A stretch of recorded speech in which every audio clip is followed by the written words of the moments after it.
Kone- ja metallituoteteollisuudessa tilanne tällä hetkellä on, voi sanoa, vaikea.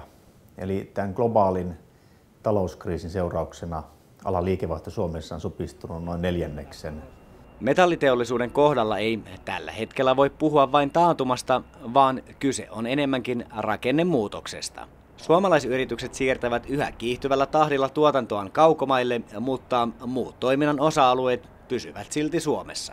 Globaali rakennemuutos merkitsee sitä, että työtä, tuotantoa entistä enemmän siirretään täältä lännestä itään päin, erityisesti Aasiaan ja osin itäiseen Eurooppaan, latinalaiseen Amerikkaan.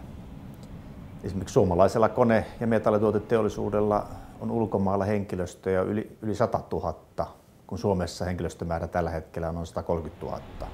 Kaukomailla sijaitseva tuotanto asettaa todellisen haasteen niin tuotannon kuin logistiikankin ohjaukselle. Rakennemuutos merkitsee Suomessa sitä, että alayritykset keskittyy entistä enemmän ydinosaamiseen ja kyllä yritysjohdolta edellytetään entistä enemmän että osaamista, myös eri kulttuurien paljon syvällisempää tuntemusta kuin ehkä aiemmin. Hyvä esimerkki on minusta se, että jos meillä on Suomessa pääkonttori, tuotanto muualla, pääkonttorin täytyy tietää koko aika, missä siellä tuotantolaitoksessa mennään, mitä se tapahtuu.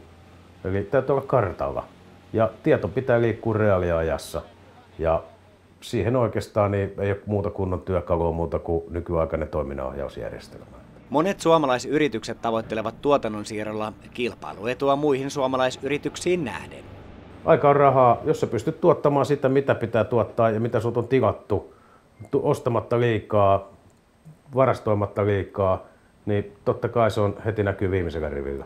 Sekä kulttuuri- että työtapaerot aiheuttavat myös omat lisähaasteensa toiminnan ohjaukselle.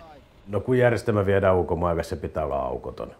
Eli siellä ei pidä jättää liikaa aukkoja, sinne ei liikaa sovellettavaa, vaan ne toimintatavat ja järjestelmän käyttötavat, ne pitää viedä sinne, kertoa sille henkilöstölle, näin se toimii, piste, näin sä käytät sitä, piste.